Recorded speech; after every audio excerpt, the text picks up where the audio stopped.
Bismillahirrahmanirrahim. Assalamualaikum warahmatullahi wabarakatuh.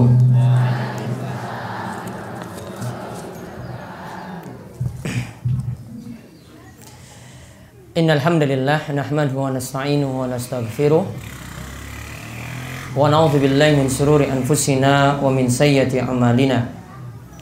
May yahdihillahu fala mudhillalah wa may yudlilhu fala hadiyalah.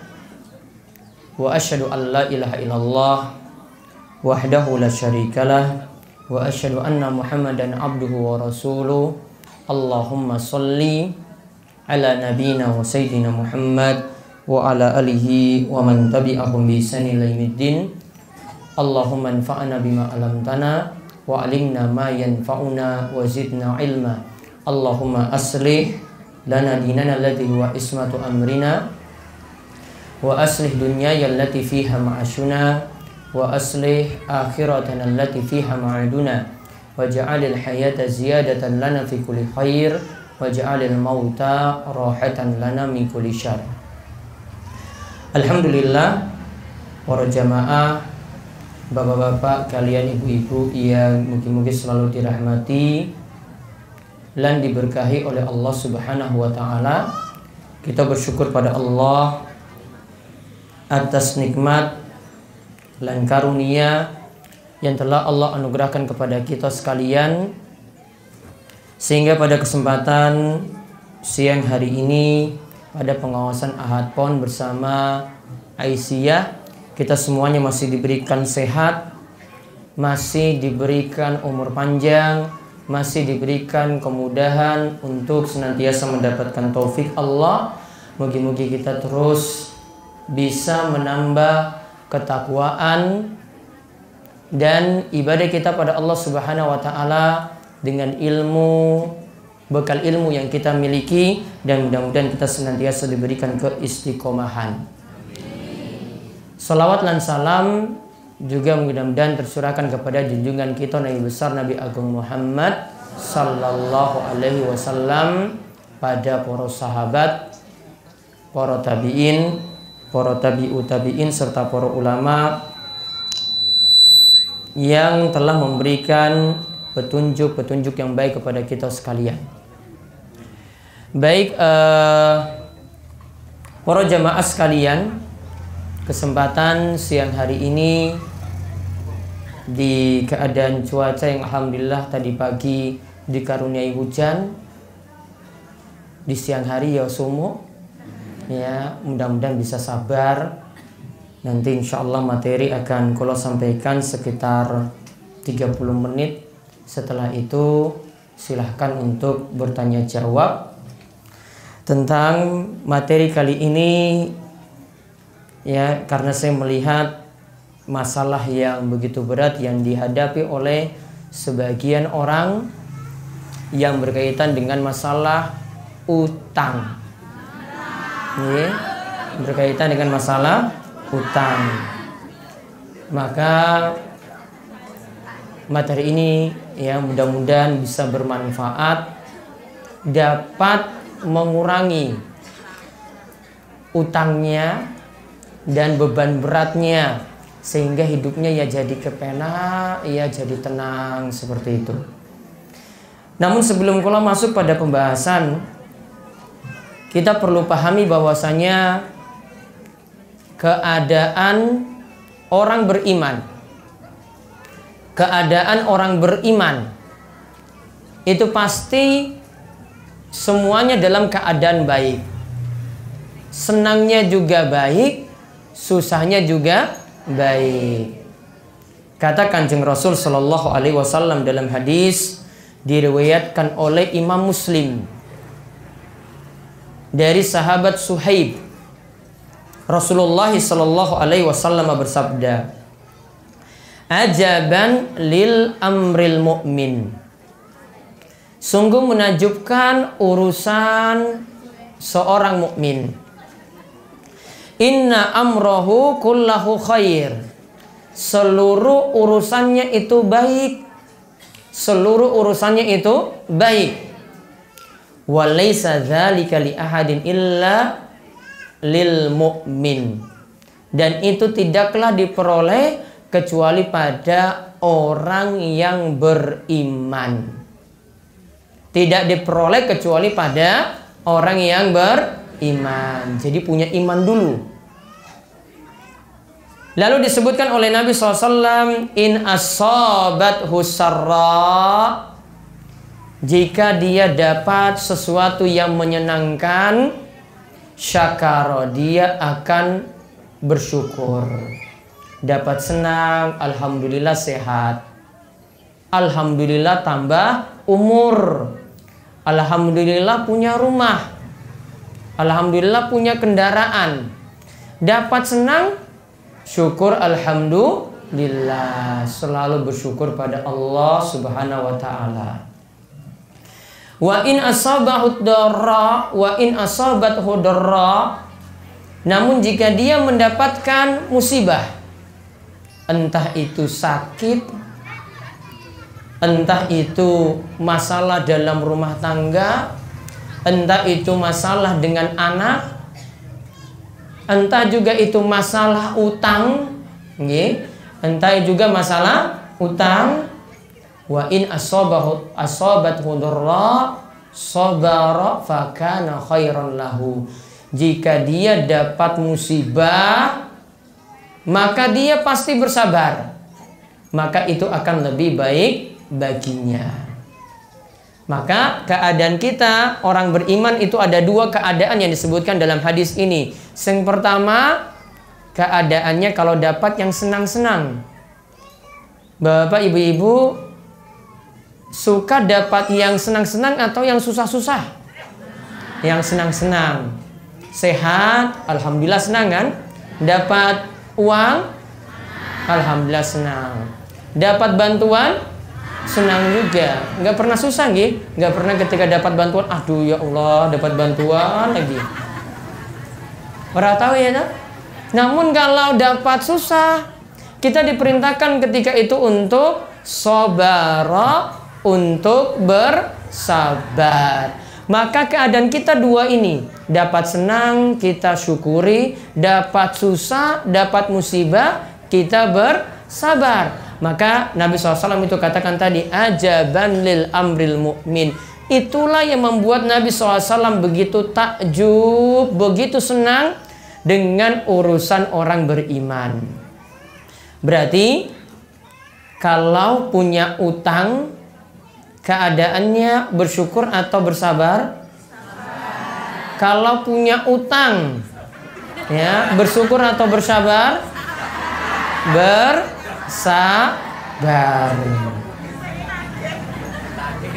Ya, bersabar.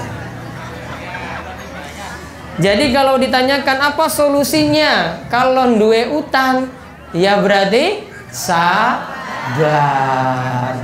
Sabar dipipil sampai lunas, sabar ketika ditagih.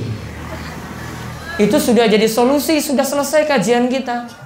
Nih, jadi kalau tanya solusinya apa? Yo sabar. Nggak ada solusi lain, saya nggak bisa berbuat apa-apa. Ya, kalau mau solusinya yang paling bagus, latih diri untuk sabar. Sama ketika kita itu sakit, ya sabar. Sama ketika kita punya masalah-masalah dalam rumah, ya sabar. Hadapi anak yang sulit diatur juga sabar. Alhamdulillah bisa sabar. Sekarang kira-kira hadapi utang-utang itu ibu-ibu bapak-bapak iso sabar?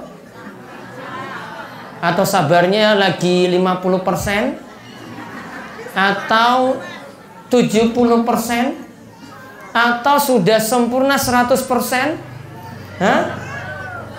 Ketika punya utang nangis atau enggak? Nangis.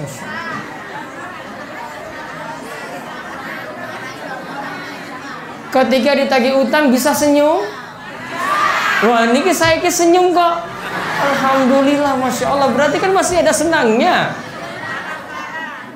Kalau 100% susah terus, itu kan gak bisa senyum. Nah itu, senyum-senyum itu loh, Masya Allah. Senyumnya ibu-ibu, bapak-bapak. Masih bisa senyum kan? Alhamdulillah. Berarti gak susah sebenarnya. Iya kan? Berarti gak Susah, masih bisa senyum karena masih ada iman. Allah masih hibur, Allah masih kuatkan karena masih punya iman. Sekarang kita lihat terlebih dahulu, kalau dalam hidup kita yang jelas kalau punya utang resikonya banyak. Ya, duwe utang itu resikonya banyak sekali. Yang pertama resikonya, ini mau ketika hidup atau setelah mati nanti? Ya, ketika hidup dulu. Yang pertama ketika hidup, kalau duwe utang, maka keadaannya sulit untuk bisa jujur. Kalau duwe utang sulit untuk bisa jujur, walaupun ada yang jujur. Contohnya yo saat ditagih. Contohnya saat ditagih. Biasanya pipilannya bayar berapa setiap bulan? Apa setiap minggu? Atau ada yang hitungannya setiap selapan? Setiap dinopon terus? Ada yang selapan apa mingguan atau bulanan? Atau ada semuanya, bulanan ono, sing selapan ono, sing mingguan ono, berarti telu. Masya Allah.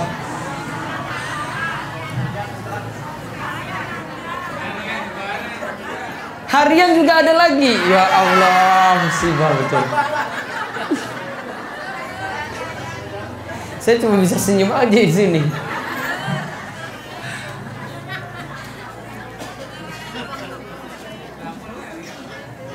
Ada yang harian juga ya berarti.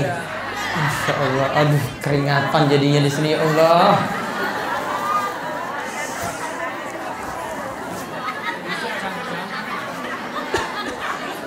Ada yang jam-jaman lagi. Pagi ono, sore ono meneh. Masya Allah, itu utangnya itu berapa banyak gitu ya Allah.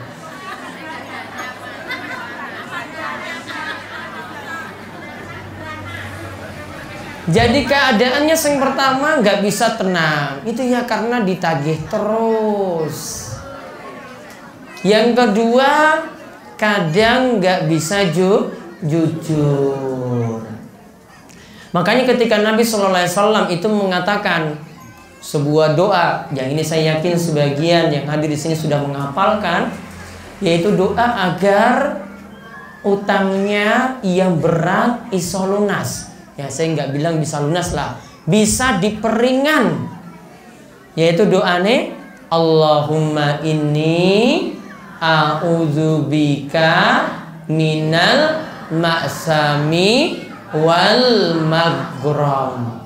Allahumma inni a'udzubika minal ma'sami wal maghram. Ada yang komentar pada saya ketika saya ajarkan doa ini. Jadi bapaknya itu ngadap terus ke saya, terus komentar, Ustadz saya sudah hafal doa itu, saya baca terus tapi kok enggak kurang-kurang utangnya. Saya bingung juga terus mau gimana lagi Pak, saya cuma bisa ngajarkan doa. Allahumma inni, ya Allah aku meminta, a'udzubika perlindungan kepadamu, minal ma'sami dari dosa, wal maghram dan dari utang yang berat. Kira-kira utang berat? Ya berat. Ketika Nabi SAW ajarkan seperti ini, dan ini dikatakan oleh sebagian ulama diajarkan oleh Nabi setiap kali sholat. Beliau tutup sholatnya dengan membaca Allahumma inni a'udzubika minal ma'sami wal maghram. Maka ada sahabat yang tanya kepada Nabi SAW, wahai Nabi, kenapa sampai engkau itu bisa rutinkan doa tadi? Maka Nabi SAW itu mengatakan, karena kalau orang itu punya utang, kalau dia itu ditagih, kadang dia bisa berbohong. ya, kadang dia bisa berbohong, tidak jujur ketika itu. Makanya ini yang Nabi Shallallahu Alaihi Wasallam takutkan. Beliau tidak mau jadi seorang pembohong cuma gara-gara punya beban utang. Berarti orang yang punya utang wajib amanat dalam melunasi utang. Kalau punya waktu jatuh tempo untuk pelunasannya, segera dilunasi ketika mampu. Dan memang aturannya untuk orang yang memberi pinjaman, dia tidak boleh menagih sebelum dari waktunya tadi. Jadi kemarin ada yang pernah bertanya, boleh nggak kalau yang punya pinjaman tadi pengen nagih, namun sebelum waktunya? Nggak boleh, karena perjanjiannya itu pakai waktu. Maka tidak boleh ditagih sebelum waktunya. Nggak boleh ditagih sebelum waktunya, meskipun resikonya yang memberi pinjaman lagi butuh. Resikonya kalau minjamkan orang yang seperti itu, karena akadnya, transaksinya niku tolong menolong, bukan golek untung. Maka nggak bisa ditagih sesegera mungkin, nggak bisa. Jatuh tempo baru dia ketika itu tagih. Itu ketika lagi hidup. Resiko yang lainnya lagi, berutang itu beresiko. Yang kedua, ini keadaan ketika Nabi Shallallahu Alaihi Wasallam menghadapi orang yang masih punya utang ketika ingin disolatkan, solat jenazah. Orang muslim kan tetap disolatkan. Maka ketika itu jenazah pertama dihadapkan pada Nabi Shallallahu Alaihi Wasallam. Nabi bertanya, orang ini punya simpanan enggak? Ketika mati dijawab tidak. Utang juga enggak punya. Nabi Shallallahu Alaihi Wasallam sholatkan. Orang yang kedua ditanyakan lagi, dia punya simpanan enggak? Masih punya uang enggak ketika mati? Masih ada wahai Rasulullah, 3 dinar. Orang yang ketiga dihadapkan lagi di hadapan Rasul Shallallahu Alaihi Wasallam. Orang ini punya simpanan enggak? Enggak punya. Punya utang enggak? Punya wahai Rasulullah. Ketika Rasulullah tahu orang ini punya utang, beliau tidak mau menyolatkan orang yang mati masih punya utang. Maka ketika itu ada sahabat yang ambil jalan, waduh kasihan sahabat ini kok sampai tidak mau disolatkan oleh Nabi. Namun bukan berarti yang lainnya tidak mau nyolatkan, cuma orang ini saja. Cuma Nabi Shallallahu Alaihi Wasallam saja, untuk membuat orang lain tidak niru orang ini. Maka ketika itu Nabi SAW diberitahu oleh Abu Qatadah, seorang sahabat. Abu Qatadah katakan, wahai Rasulullah, sholli alaihi, solatkan dia saja. Wa alayya dainun wa alayya dainuhu, dan nanti utangnya saya yang nanggung, saya yang lunasi. Maka ditanggung oleh Rasulullah Sallallahu Alaihi Wasallam. Maaf, ditanggung oleh Abu Qatadah. Akhirnya Rasulullah Sallallahu Alaihi Wasallam mau menyolatkan sahabat tadi. Seandainya punya utang, Rasul Sallallahu Alaihi Wasallam tidak mau menyolatkan orang tersebut. Kalau utangnya lunas, Rasulullah Sallallahu Alaihi Wasallam mau menyolatkan. Namun kalau diterapkan saat ini ya berat. Nanti semua yang mati nanti punya utang, walaupun cuma 1000 misalnya. Kalau seperti itu berat. Ini cuma pengajaran dari Rasulullah Sallallahu Alaihi Wasallam saja, biar yang lain itu nggak niru. Biar yang lain itu tahu atau sadar bahwasannya punya utang itu beresiko nantinya. Apalagi nanti kalau meninggal dunia, Nabi SAW itu katakan, nafsul mu'mini mu'allakatun bidainihi hatta yuqda anhu. Nasib seseorang ketika dia mati masih bergantung dengan utangnya. Nasib seseorang ketika dia mati masih bergantung dengan utangnya sampai utangnya itu lunas. Kalau belum lunas, belum bisa selamat, belum diberi hukuman. Sampai nanti utang-utangnya ini bisa dilunasi dari amalan-amalannya. dilunasi sehingga amalan kebaikannya jadi kurang, dan ada yang jadi orang yang muflis, jadi orang yang bangkrut karena kebaikannya itu habis. Dan intinya kata Nabi Shallallahu Alaihi Wasallam, siapa yang memiliki 3 sifat berikut, ketika dia itu meninggal dunia, maka dia akan masuk surga. Kata Nabi SAW, man faraqar ruhul jasada wa huwa bari'um min salasin. Jika orang itu meninggal dunia, dia terbebas dari 3 hal ini, maka dia akan masuk surga. Yang pertama, dia bebas dari sifat sombong, gak sombong. Yang kedua, dia bebas dari sifat gulul.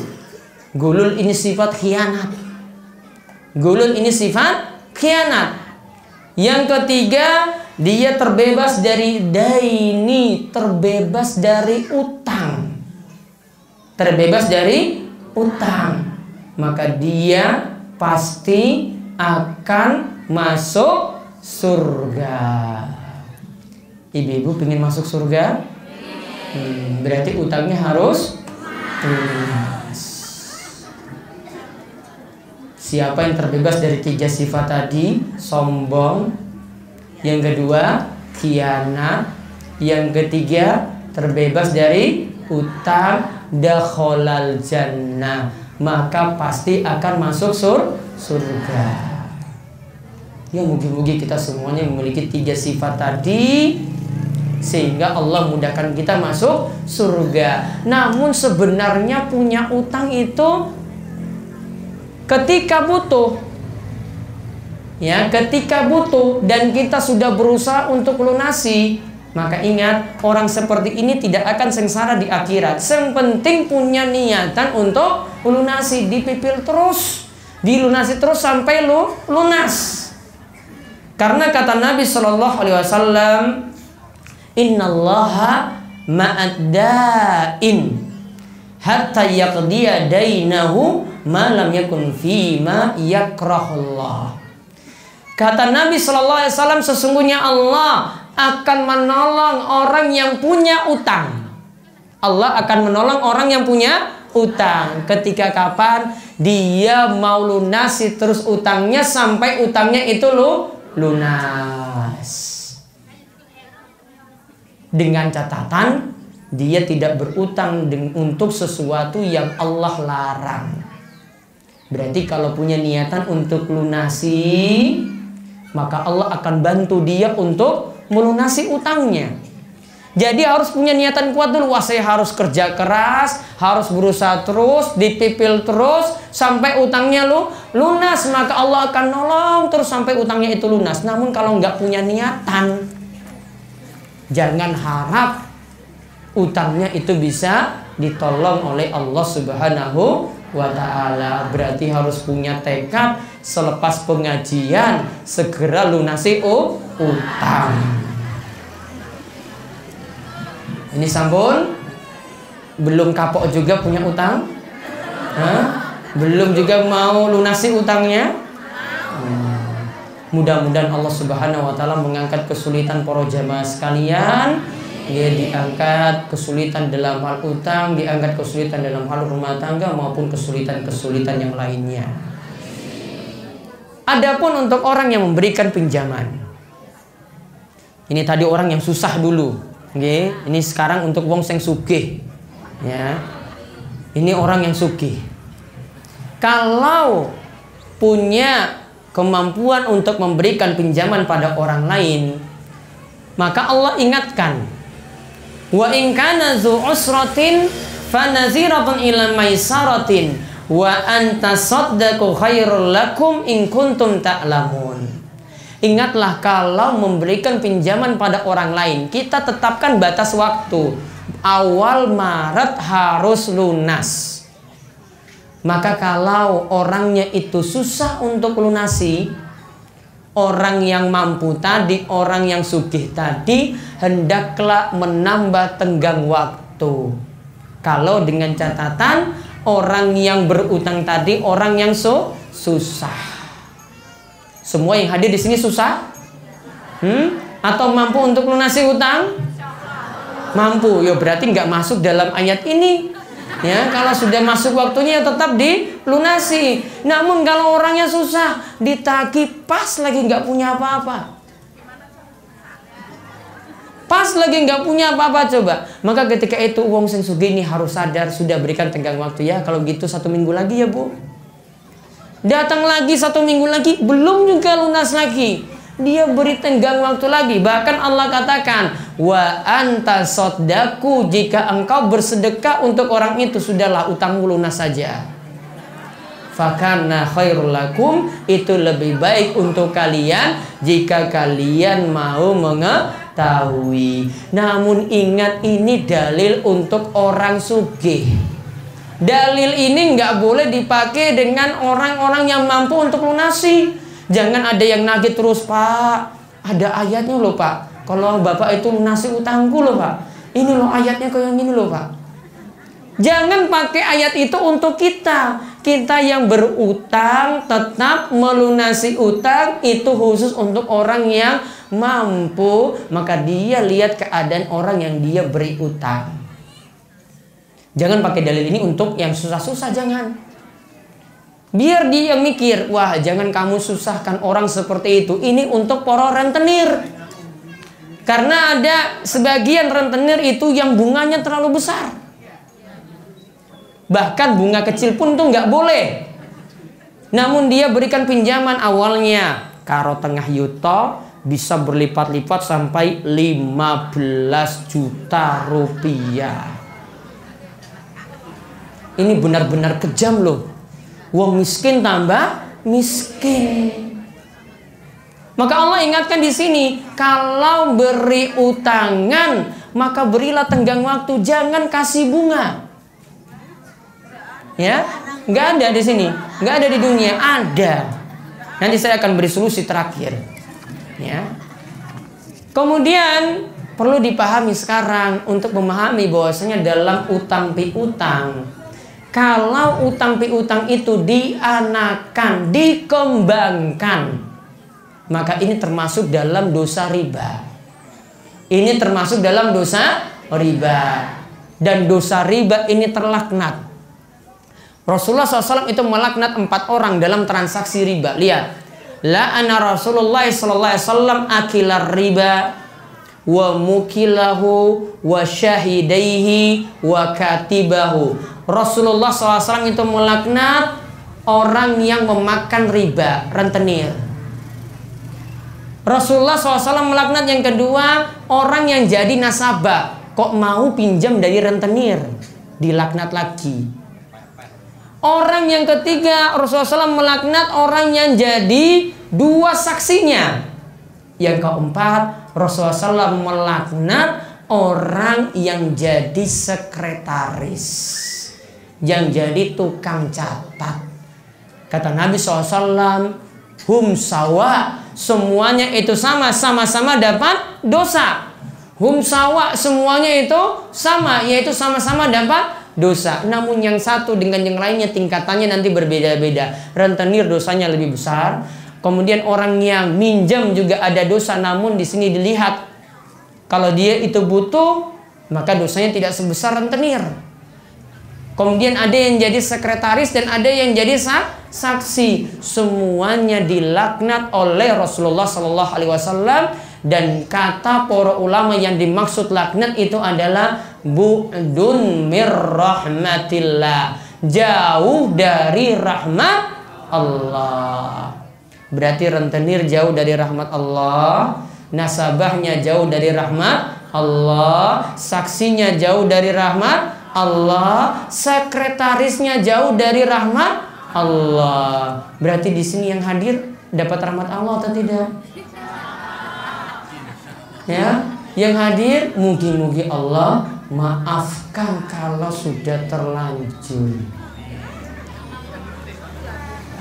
Adapun riba pengertiannya kata para ulama ketika mereka menyebutkan untuk memahami masalah riba, kalau untuk utang piutang Mereka katakan kullu qardin jarra manfaatan fahuwa riba. Setiap utang piutang yang di dalamnya ada untung, ada kemanfaatan, maka itu adalah riba. Utang ada untung, utang ada manfaat, maka itu adalah riba. Contoh, pinjam 1 juta, kembali berapa? 1 juta berapa? 200. Masya Allah.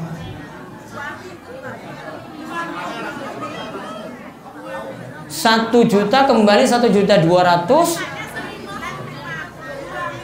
Terus itu dilunasi 2 minggu. Atau pipilanya untuk 2 minggu, 200 tadi. 200.000 tadi untuk 2 minggu. Terus kalau nggak lunas 200.000 tadi,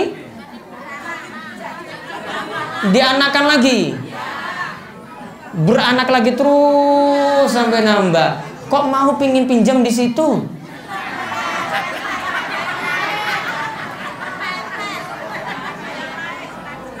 Nggak ada yang lain. Banyak-banyak berdoa, mudah-mudahan ada yang lain. Hah?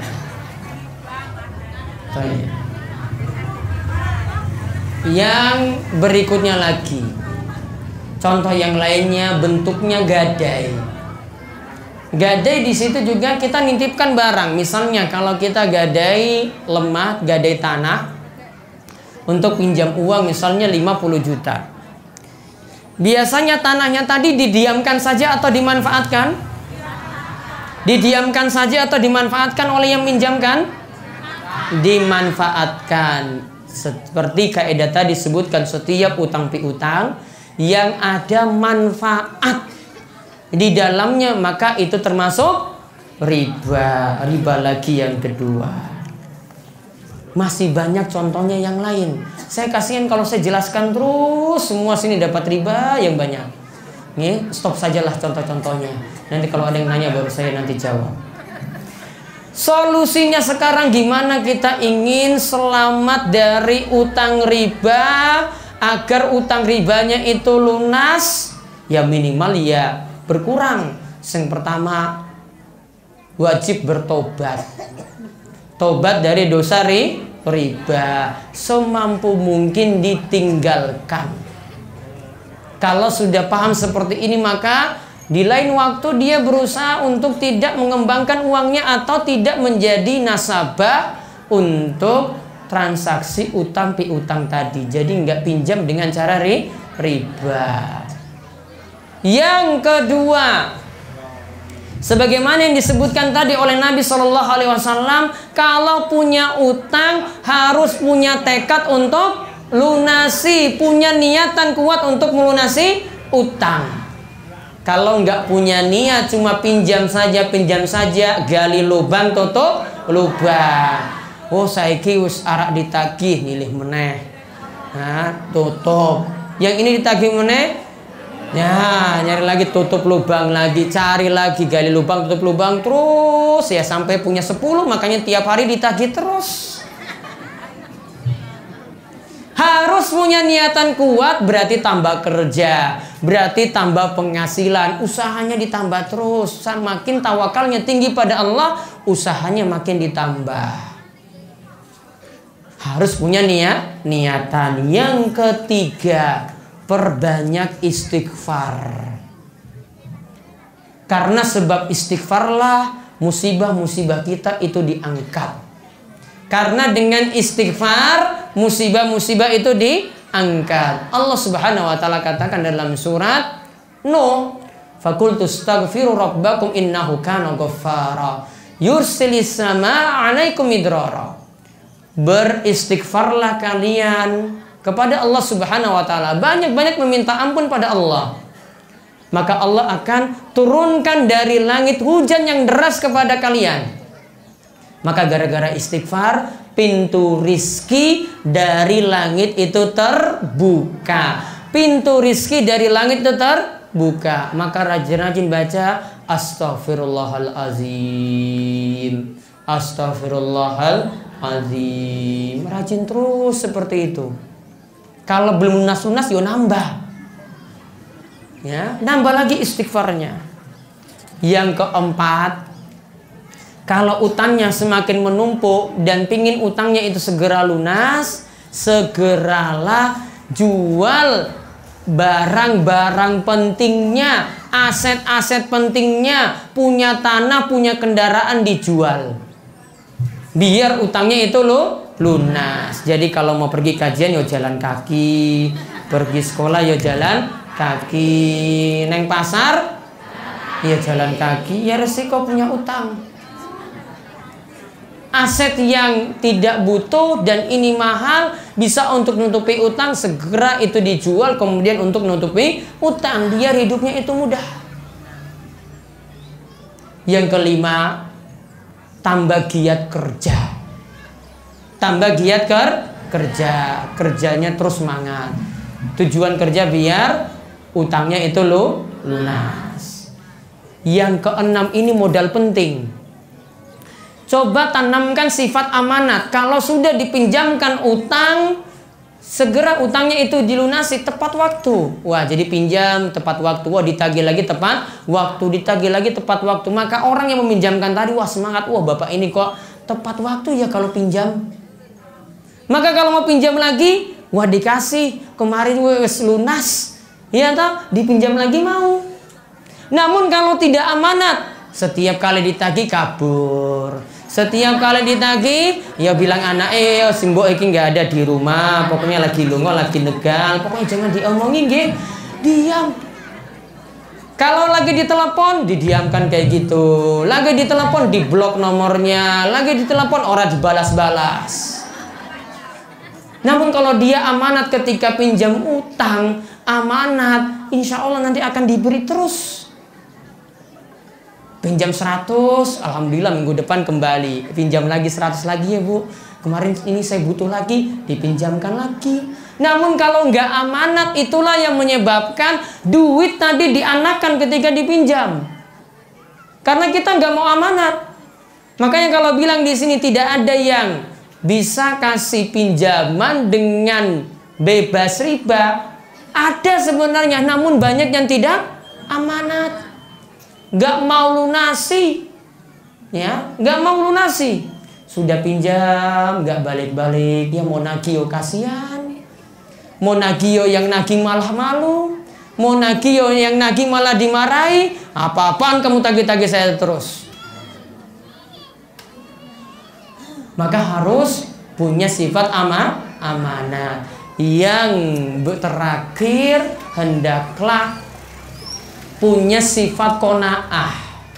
Jangan hidup kita itu cuma untuk saingan harta. Jangan hidup kita itu cuma saingan dunia. Jangan kalau tetangga punya kulkas, pengen toko kulkas, padahal nggak punya uang, punyanya pinjam.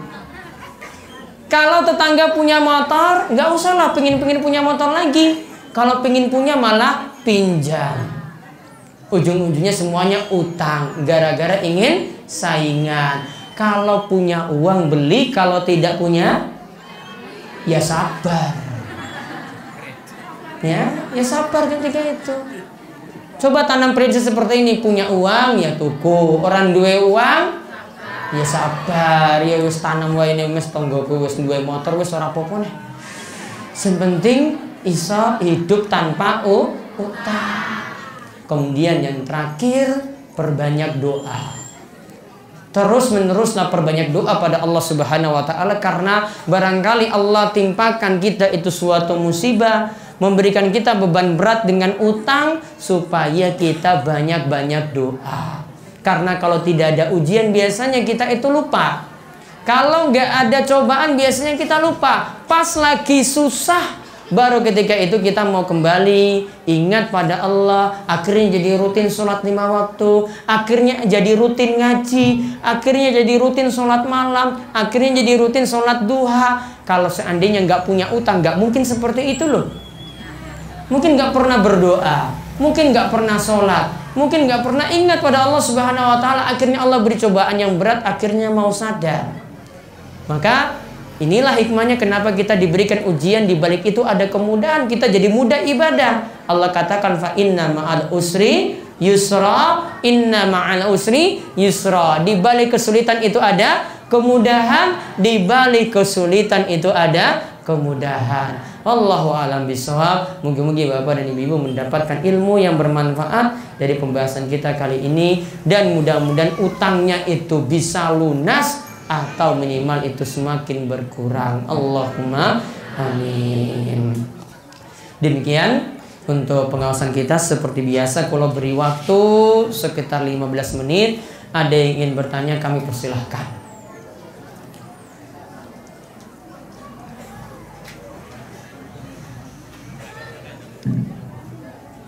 Ponten, ibu-ibu dulu, ibu-ibu.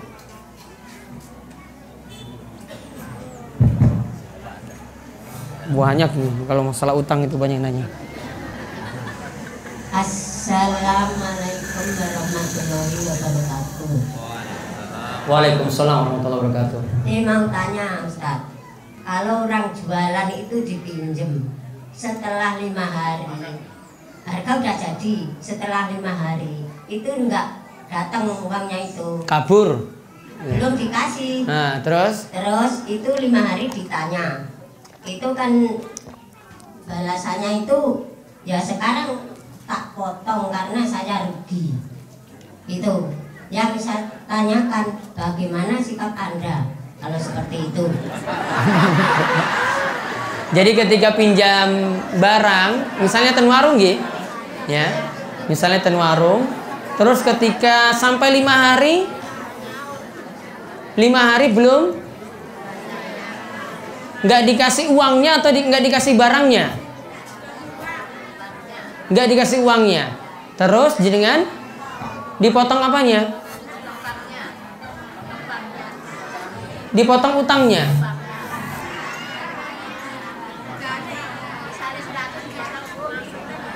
Utangnya 100 dipotong 10.000. Misalnya seperti itu. Jadi malah dia utang, malah dia potong. Yang kasih pinjaman itu malah potong utangnya. Ya sudahlah. Karena dia merasa rugi.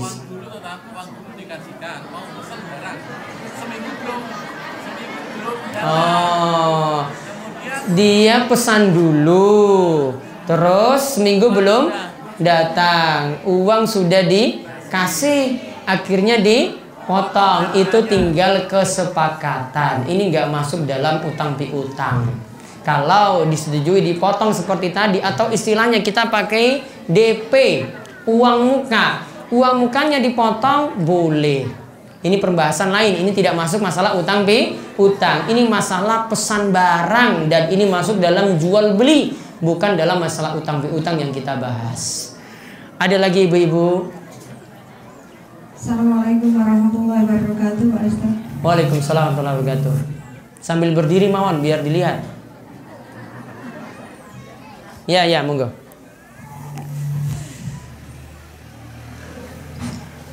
Dalam satu kelompok yang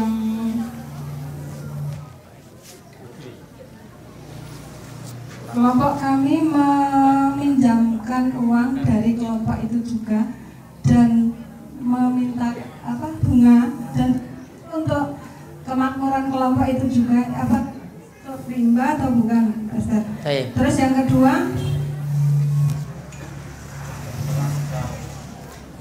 ya. Yang kedua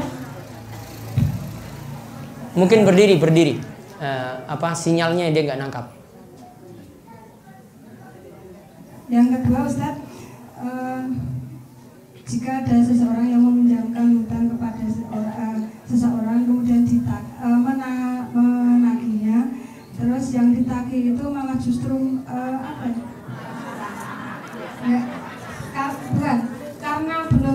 karena sudah jatuh tempo, terus dia sudah berusaha semaksimal mungkin, tapi dia justru malah membuat susah yang berhutang untuk cari kesana kemari untuk mencari uang untuk menyarutang yang itu.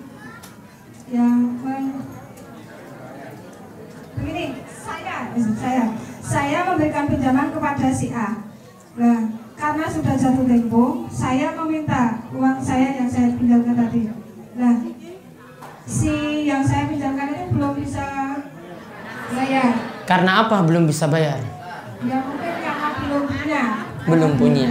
Terus karena dia berusaha untuk membayar utang pada saya, dia sampai berusaha semaksimal mungkin sampai mau pinjam ke rentenir yang bunganya sekian itu. Tapi saya juga butuh. Terus saya harus karena untuk menghindari itu tadi, apa saya membiarkan orang itu pinjam ke rentenir tersebut, Ustaz? Terima kasih. Assalamualaikum warahmatullahi wabarakatuh. Waalaikumsalam warahmatullahi wabarakatuh. Jadi dalam rombongan itu ada sistem pinjam meminjam, simpan pinjam. Jadi ada kas, ada kas. Terus kalau ada yang mau pinjam, nanti kembalikan. Kalau pinjam 100.000 kembalinya 110 lah. Ya, kalau pinjam 500, 550, 1 juta, 1.100.000. Ya, betul. Kemudian yang dipinjamkan itu sesama rombongan. Yang satu rombongan. Nanti kalau punya untung dari utang piutang tadi, dibagi-bagi lagi juga untuk sesama rombongan. Berarti yang pertama, kita kembali kepada kaidah tadi, kullu qardin jarra manfaatan fahuwa riba. Setiap utang piutang yang di dalamnya narik untung, maka itu adalah riba. Tidak pandang yang ini satu rombongan atau tidak. Kemudian kalau di akhir tahun dibagi-bagi, berarti yang ada adalah bagi-bagi riba. Jadi semuanya dipukul rata tadi itu. Ayo kita makan riba bareng-bareng. Ya, kita makan riba bareng-bareng. Pokoknya kalau cuma bisa memberikan jawaban seperti itu urusan rombongan masing-masing. Mau sadar ya alhamdulillah, nggak mau sadar-sadar ya sudah, urusannya nanti di sisi Allah nanti besok. Ya, pokoknya cuma disampaikan seperti tadi. Kemudian yang kedua, jadi kita mau tagih utang, orang ini nggak punya, maka ada cara biar, karena kita juga butuh uang, suruh dia pinjam ke rentenir dengan bunga yang besar biar utang kita bisa lunas. Cara yang bagus yang pertama, ya, jangan biarkan saudara kita mendapat dosa gara-gara akhirnya pinjam pada tempat yang di situ uangnya malah akan menyengsarakan dia. Dia pinjam pada rentenir malah bunganya tambah banyak. Maka cara yang bagus selamatkan dia, yaitu biar kita yang susah, dia ketika itu nanti bayarnya nanti semampu dia. Kenapa demikian? Karena resiko orang yang meminjamkan uang, resiko dia tolong orang. Kalau lagi nolong orang, kita ketika itu ternyata butuh juga dengan uang tersebut, ya sudah, kita tidak bisa nagih saat itu. Karena kalau orang yang susah, makanya saya tanya, itu orangnya susah atau tidak? Kalau orangnya susah, benar-benar susah, kata Allah Subhanahu wa taala tadi, wa in kana dzu usratin fanaziratun ila maisarah. Kalau orangnya punya utang namun susah untuk lunasi, berikanlah dia tambahan waktu lagi untuk melunasi. Makanya orang yang berutang itu perlu dipahami, itu sudah separuh sedekah. Itu sudah separuh sedekah. Jadi resiko dia memang siapa suruh meminjamkan uang pada orang tersebut. Makanya saya sarankan kalau memang uangnya itu gak mau ketika itu pinjamkan pada orang yang tidak bisa kembalikan uang, maka gak usah pinjamkan. Gak usah meminjamkan uang pada orang tersebut. Biar apa? Kita sendiri gak susah.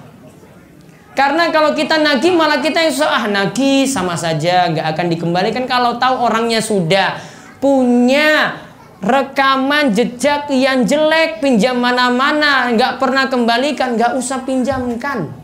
Nggak berdosa kalau kita tidak pinjamkan.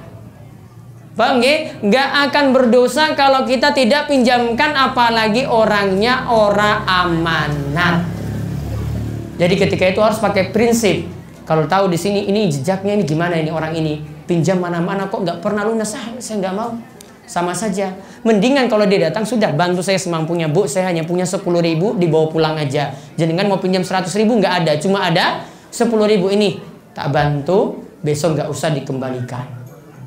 Cukup bantu. Makanya kalau mau minjamkan uang pada orang lain, lihat-lihat dulu, biar nggak nangis. Karena orang yang nagih utang yang malah biasanya susah. Wah, nagih, aduh, padahal lagi butuh, susah. Ya, kalau seperti itu maka nggak usah pinjamkan.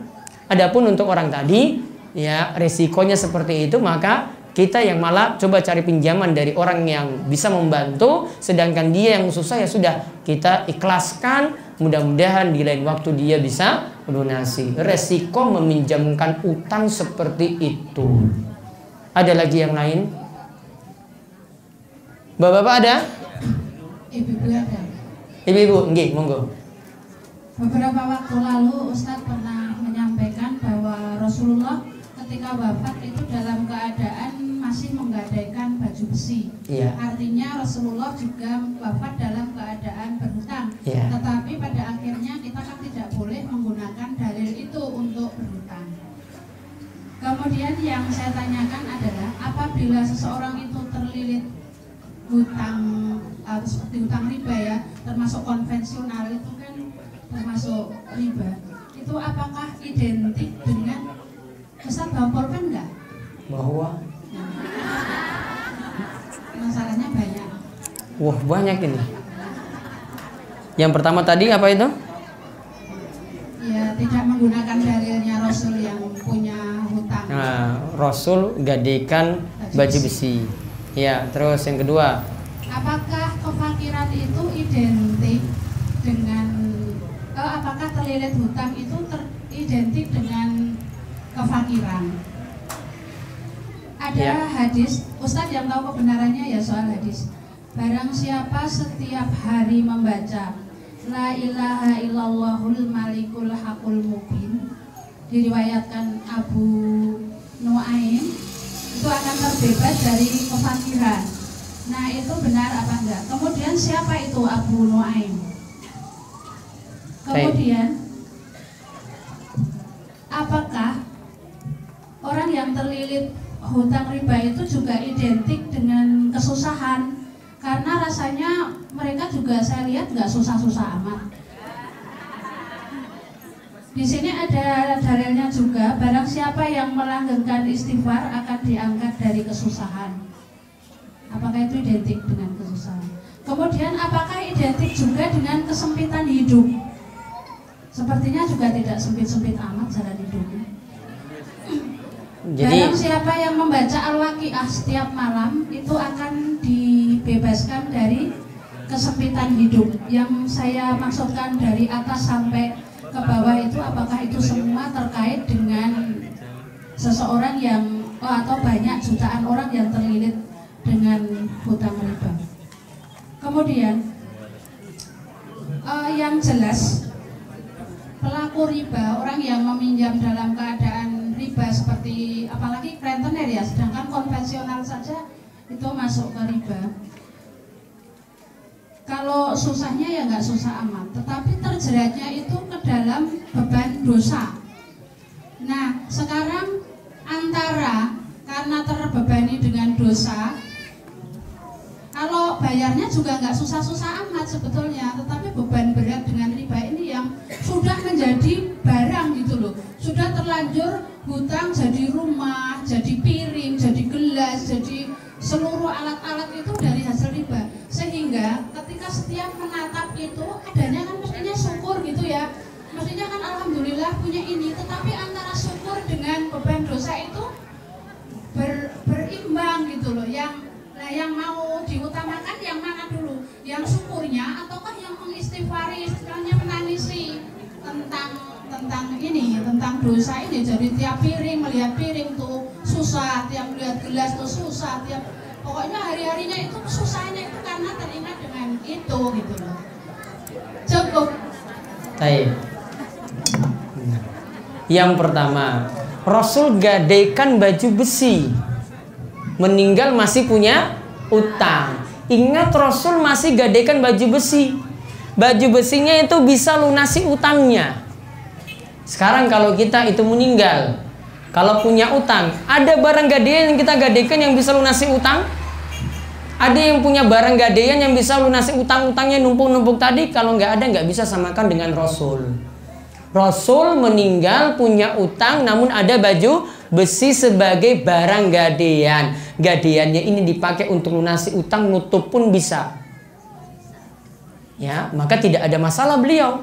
Beliau tidak terbebani nanti setelah meninggal dunia masih punya utang karena sudah lunas dengan baju besi. Dan ketika itu beliau mencari pinjaman utang itu gara-gara nggak punya kemampuan untuk beli makan. Beli gandum nggak bisa, dia datang kepada orang Yahudi, gadaikan baju besinya, dia minta gandum dari orang Yahudi, ini barang gadaiannya sebagai tanda utang. Setelah meninggal dunia, baju besinya tadi masih ada pada orang Yahudi, dan itu nanti digunakan untuk lunasi utangnya tadi. Jadi sudah selesai. Maka kalau mau berutang yang paling bagus pakai gadaian. Namun barang gadaian di sini punya aturan-aturan lagi ketika kita ingin menggadaikan suatu barang. Karena ada sistem pegadaian yang pegadaiannya juga sama, adalah pegadaian riba. Kalau barangnya itu dimanfaatkan oleh orang yang memberikan pinjaman. Kemudian tadi ada beberapa bacaan yang disebutkan oleh Bu Lupi, la ilallah haqqul mubin, riwayat Abu Nuaim. Abu Nuaim ini bukan perawi, bukan seorang penulisnya menulis hadis seperti Imam Bukhari, Imam Muslim, An-Nasai, Ibnu Majah, Tirmizi, bukan. Jadi hadis-hadisnya di sini belum tentu bisa diamalkan, perlu dicek ulang. Saya masih masih ragu dengan hadis ini. Ya, ini hadis yang pertama, masih bermasalah. Karena kalau cuma diriwayatkan dari Abu Nuaim bukan penulis hadis seperti Imam Bukhari dan Imam Muslim, sehingga tidak bisa dipakai hadisnya. Perlu dicek ulang. Kemudian tadi ada bacaan Al-Waqi'ah. Al-Waqi'ah juga pasti ditilik ulang lagi keutamaan surat Al-Waqi'ah, apakah bisa dengan benar-benar menghilangkan kesempitan, termasuk juga kesempitan dalam utang. Kemudian orang yang berutang riba kok malah ya senang, ya tetap senang, nggak susah-susah banget. Ya, ingat, kalau orang belum tahu dosanya riba, dia akan senang saja ketika berutang riba. Saya pengen nambah lagi, nggak apa-apa, saya nanti besok bisa lunasi. Saya masih punya jaminan, SK saya masih punya ada, saya bisa lunasi. Namun kalau orang sudah dalami agama, paham konsekuensinya seperti apa, dosanya seperti apa, dia sudah sangat-sangat takut untuk memanfaatkan riba. Dalam riwayat yang lain itu disebutkan, Nabi SAW itu mengatakan orang yang memakan riba itu lebih parah daripada orang yang menzinai ibu kandungnya sendiri. Ini dosa yang lainnya, lebih parah daripada orang menzinai ibu kandungnya sendiri.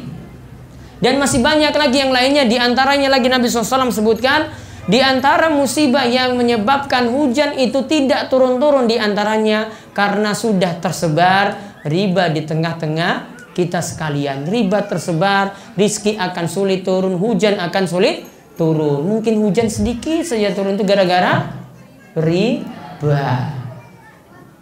Jadi kalau dia tahu seperti ini, baru akan tahu bahayanya riba seperti apa. Kalau tahunya seperti itu, maka dia akan berusaha menghentikan dosa ribanya tadi, walaupun dia mampu lunasi. Namun masalahnya di sini adalah pinjam meminjam dengan cara riba yang dia tempuh. Adapun tadi dia mesti bersyukur ataukah beristighfar. Peralatan dalam rumah alhamdulillah ada, namun dari utang riba. Punya perabot-perabot kendaraan ada, namun dari riba. Satu sisi dia bersyukur karena itu, satu sisi dia harus perbanyak istighfar dan memperbarui tobat karena telah terjerumus dalam riba. Dan mudah-mudahan Allah menjauhkan kita dari riba dan debu-debunya. Ada lagi? Bapak-bapak? Bapak-bapak? Bu Yusuf? Bentar, Bu Yusuf dulu. Assalamualaikum warahmatullahi wabarakatuh. Oh, sebentar, ada dalam dulu ya, monggo. Terkait dengan riba tadi Ustaz, mungkin sudah banyak disamber sama ibu-ibu. Yang perlu saya tanyakan, setiap pinjaman yang diganti atau dibayar dengan nilai yang harganya lebih besar, atau dengan barang yang dipinjamkan menjadikan keuntungan seseorang bertambah dan terus mengalir, maka perbuatan seperti itu bisa disebut riba atau bisa disebut diharamkan, Ustaz. Contohnya? Assalamualaikum warahmatullahi wabarakatuh. Contohnya. Setiap pinjaman yang kayak bagaimana? Barang, tadi pinjaman yang sudah diganti, barang misalnya kita pinjam uang tapi saya ganti pakai kambing gitu. Jadi pinjam uang 2 juta, Ya. dikembalikan pakai kambing. Kambingnya harganya berapa dulu? Ya sekitar kurang lebih 1,5 lah. Nah, nggak bisa. Pinjam 2 juta. Maaf, pinjam 1 juta lah. Ya, disuruh kembalikan dengan kambing 1,5 juta. Kalau ada untung, ya kita kembalikan, malah yang meminjamkan uang itu nanti dapat untung, berarti untungnya adalah untung riba. Maka amannya kalau pinjam uang kembali uang, kalau pinjam kambing kembali kambing, kalau pinjam emas kembali emas. Kalau diputar-putar, nanti saya pinjam uang 1 juta, besok emas kembalikan dalam bentuk emas ya. Resikonya ada. Nilai emas itu berubah-ubah. Ya, dan emas itu nggak pernah nilainya itu turun, selalu naik. Nah itu ibu-ibu yang biasa punya emas itu banyak, ya nilainya selalu naik kan ibu-ibu. Sekarang per gramnya berapa? Sekarang berapa ibu-ibu per gramnya yang biasanya tiap minggu beli emas? 500? 350 nggak mungkin, sudah 500 itu. Paling naik. Yang 24 karat. Nah, 500. Berubah. Ya. Itu berubah loh nilainya. Nanti 500 mungkin 5 bulan lagi jadi 600. Nanti 7 bulan lagi jadi 700. Naik terus. Maka kalau pinjam uang kembalikan uang, pinjam emas kembalikan emas. Kalau dengan barang berbeda nilainya harus sama. Ya, nilainya harus sama, nggak boleh berubah. Ya, kalau berubah, yang minjamkan uang malah dapat untung, untungnya adalah untung riba. Bu Yusuf. Waalaikumsalam warahmatullahi wabarakatuh.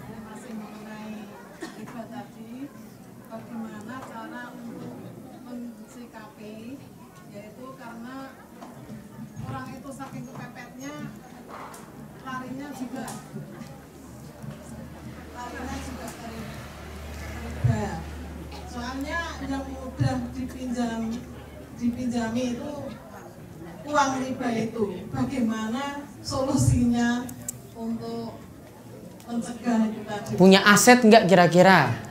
Ya nggak tahu itu. Iya, punya lemah, punya tanah, punya mobil, punya motor.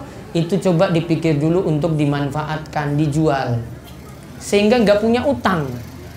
Kalau ujung-ujungnya rentenir ya sama saja, kita dukung rentenir tetap merajalela di sini. Oke, jadi itu dulu. Kalau punya aset, asetnya itu dijual untuk nutupi utang tadi atau kebutuhan.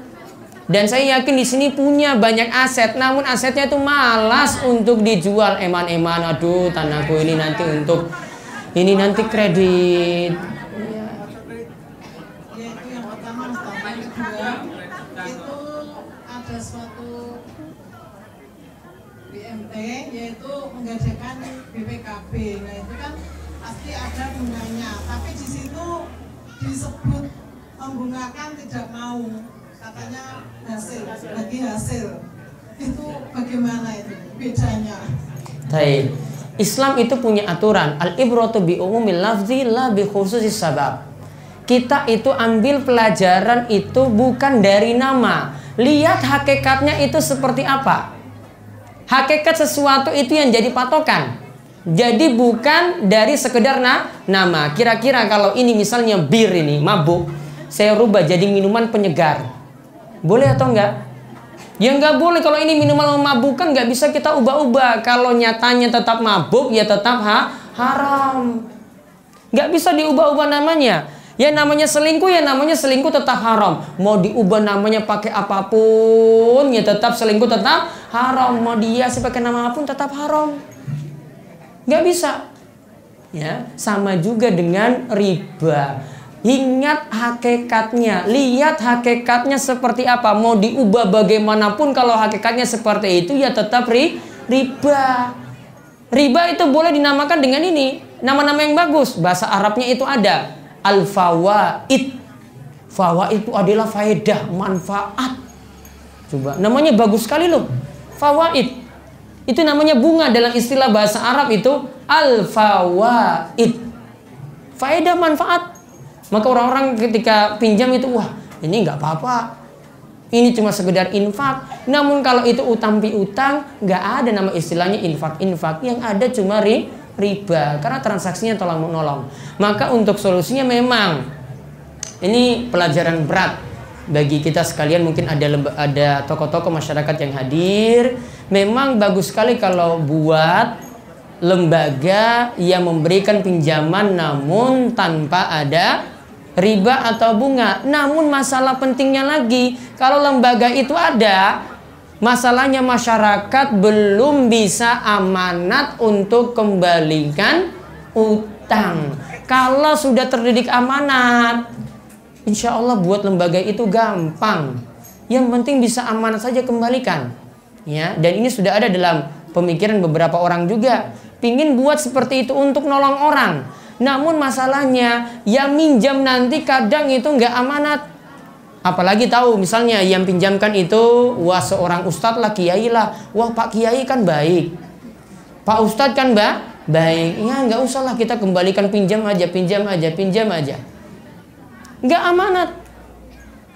Jadi bangun dulu amanat, rasa percaya. Kalau orang sudah percaya baru nanti lembaga itu ada. Paham ya? Iya. Nah, itu saja yang bisa kami sampaikan untuk kesempatan siang hari ini. Karena sudah semakin siang, mudah-mudahan bermanfaat. Dan insya Allah di kesempatan yang lainnya lagi untuk pengajian Aisyah, nanti pengumumannya saking ibu-ibu pengurus ya.